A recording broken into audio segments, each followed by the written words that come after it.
You are being watched, not by cameras, not by the government, but by the people around you. Every time you step out your door, you enter an arena, a silent, invisible battlefield where status is negotiated, power is assessed, and victims are selected.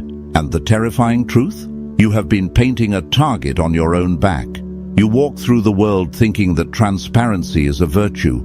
You think that being open book makes you trustworthy. You think that wearing your heart on your sleeve makes you human. Machiavelli would call you a fool. He warned us centuries ago, everyone sees what you appear to be. Few experience what you really are. If you show the world everything, you leave yourself with nothing. No mystery, no defense, no leverage. Most people destroy their own reputation, not because they are bad people, but because they are loose. They leak. They spill their emotions, their plans, and their insecurities onto the pavement for anyone to trample. Today, we stop the bleeding. We are going to stitch up the wounds in your public persona. By the end of this, you will understand why silence is the loudest sound in the room, and how to move through a chaotic world like a ghost, untouchable, unreadable, and undeniably powerful. But first, you have to admit that your need to be seen is exactly what is making you disappear. The ancient Stoics and the Renaissance strategists agreed on one thing. The mind must be a fortress. But a fortress with the gates wide open is just a ruin waiting to happen. We are going to cover the 9 specific behaviors that strip you of your power in public. Some of these you do every day. Some of them you think are actually good traits. They aren't. They are signals of submission. Mastering this isn't about becoming a sociopath. It's about becoming sovereign. It's about the difference between a king and a court jester. One commands attention by withholding, the other begs for attention by performing. But be warned, once you stop doing these 9 things, people will change how they treat you. They will stop pitying you, they will stop using you, and they might even start to fear you a little. If you are not ready for the isolation that comes with authority, turn this off. If you are ready to reclaim your privacy and your power, let's begin. 1. Never reveal your next move. The greatest drug in the modern world is not chemical. It is validation, and the quickest hit comes from announcing your plans before you execute them. I'm going to start a business. I'm going to the gym 5 days a week. I'm leaving him. You say these things to get the dopamine hit of the accomplishment without doing the work. But Machiavelli knew the tactical error here. When you reveal your intentions, you give your enemies, and even your envious friends, the map to sabotage you. The moment you speak a goal into existence, you dissipate the energy required to achieve it. You trick your brain into feeling satisfied, but worse, you alert the competition. Conceal your intentions, wrote Robert Greene, a student of Machiavelli. If people do not know what you are up to, they cannot prepare a defense. They cannot block you. Move in silence. Let your results be the noise. There is a terrifying power in the person who disappears for 6 months and returns with a new empire, a new physique, a new life. No announcements, no "watch this space," just execution. When you broadcast your moves, you are asking for permission. You are asking for the tribe to nod and say, "Yes, that is good." Stop asking. A lion does not roar before it stalks. It roars after the kill. If you want to be taken seriously, keep your mouth shut and your work ethic high. Let them speculate. Let them gossip about what you might be doing. Their imagination will always paint a picture far more impressive than your reality. The mystery of potential is your greatest asset. Do not squander it for a cheap round of applause at a dinner party. 2. Never complain about your problems. This is the most common weakness in human behavior. Complaining. I'm so tired. My boss is an idiot. The economy is rigged. Listen closely. Nobody cares. And the ones who do care are usually happy that you are suffering because it makes them feel better about their own mediocrity. When you complain in public, you are doing 2 things. First, you are admitting that you have lost control. You are signaling that you are a victim of circumstance, a leaf blowing in the wind. Leaders do not complain. They change the situation or they endure it. There is no third option. Second, you are burdening others with your negativity. You become an energy vampire. People may nod politely. They may offer a hollow "I'm sorry," but subconsciously they are repelled by you. They mark you as low status. Machiavelli observed that people are naturally repelled by misery. They are drawn to strength, to vitality, to success. If you walk around wearing your problems like a heavy coat, do not be surprised when people cross the street to avoid you.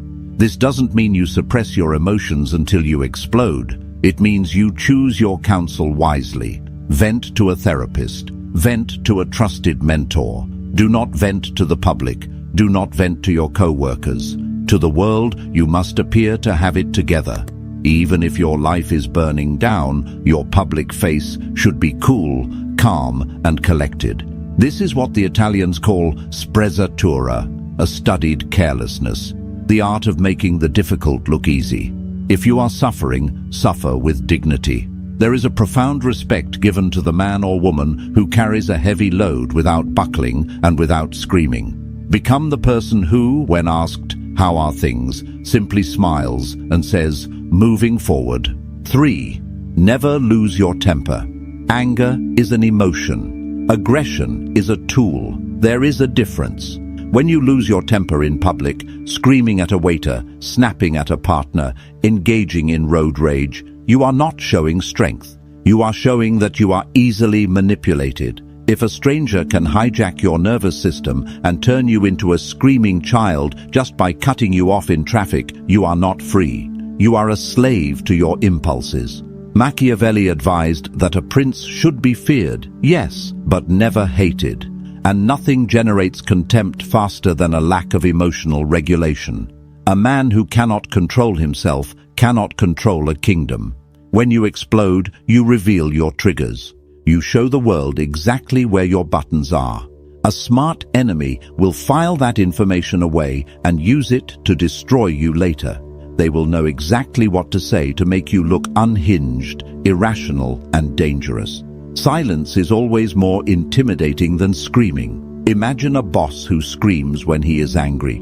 Now imagine a boss who goes deadly quiet, who stares, who speaks in a whisper. Which one is more terrifying? The screamer is a clown. The quiet one is a predator. Cultivate the icy stare. Cultivate the pause. When you feel the fire of rage rising in your chest, that is the exact moment to freeze. Do not speak. Do not act. Let the other person sit in the awkwardness of your silence. They will expect a fight. When you deny them the fight, they are left fighting themselves. They look foolish. You look untouchable. Master your nervous system, or the world will master it for you. 4. Never apologize when it isn't necessary. We live in a culture of apology. We apologize for taking up space. We apologize for asking a question. We apologize for having an opinion. Sorry to bother you. I'm sorry, but I think... Stop it. An apology is an admission of guilt. It is a submission signal. When you apologize for things that are not your fault, or for simply existing, you are lowering your status in the hierarchy. You are telling the world, "I am beneath you. Please forgive me for being here." Machiavelli knew that a leader must appear infallible. While you are human and will make mistakes, you must reserve your apologies for when you have truly wronged someone. If you are late, do not say, "Sorry, I'm late." Say, "Thank you for waiting." If you have a differing opinion, do not say, "Sorry to disagree." Say, "I see it differently." Do you feel the shift? The first is a plea for forgiveness. The second is a statement of reality. Over-apologizing makes you look weak, unsure, and insecure. It invites predation. People begin to feel that they can blame you for things because you are so ready to accept the blame. Save your apologies for when they mean something. When you have truly broken a promise or caused harm, apologize once, sincerely, and fix it. Never repeat it. But for the day-to-day friction of life, stand your ground, occupy your space. You do not need permission to exist. 5. Never reveal your financial situation, high or low. Money is the most sensitive nerve in the human body. If you show that you are poor, the world will treat you with pity or invisibility. Poverty, in the eyes of the Machiavellian world, is a sin. It implies a lack of capability, a lack of favor. People distance themselves from failure because they fear it is contagious.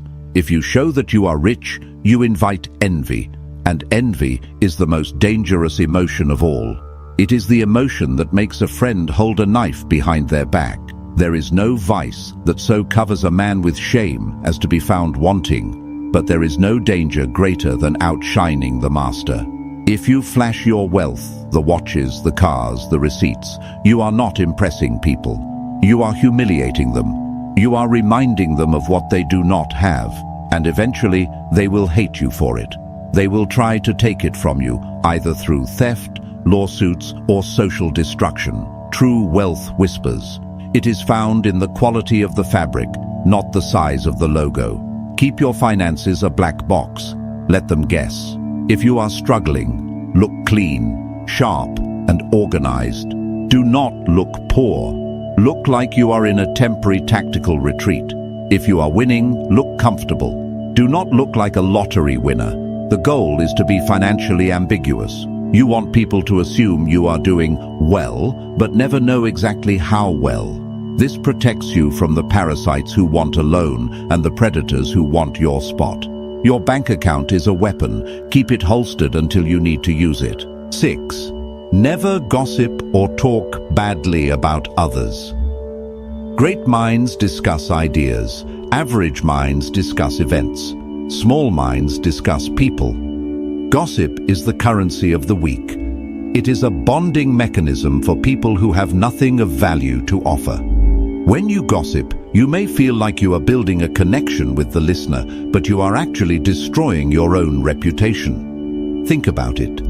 When someone comes to you and spills the secrets of a mutual friend, what is your immediate thought? If they are talking to me about them, they will talk to them about me.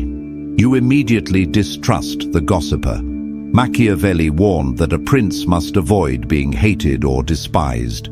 Being a busybody, a spreader of rumors, makes you despised. It makes you look petty, bored, and malicious. Furthermore, information is power. When you gossip, you are giving away information for free. You are leaking leverage. A strategic mind listens to gossip, but never contributes to it. Be the black hole of information. Let people tell you everything. Nod, listen, gather the data, and then say nothing. This makes you terrifyingly powerful. People will know that you know their secrets, but they will not know if you have told anyone. That uncertainty gives you control over them. Never speak ill of your enemies in public. It makes you look obsessed and bitter. If you must destroy an enemy, do it through action, not through words. Do it so silently that they don't even know it was you. To speak bad words is to show that they have hurt you. To speak nothing is to show that they are beneath your notice. 7. Never explain your philosophy. Waste no more time arguing what a good man should be. Be one. Marcus Aurelius. There is a tendency, especially when we are working on ourselves, to want to preach.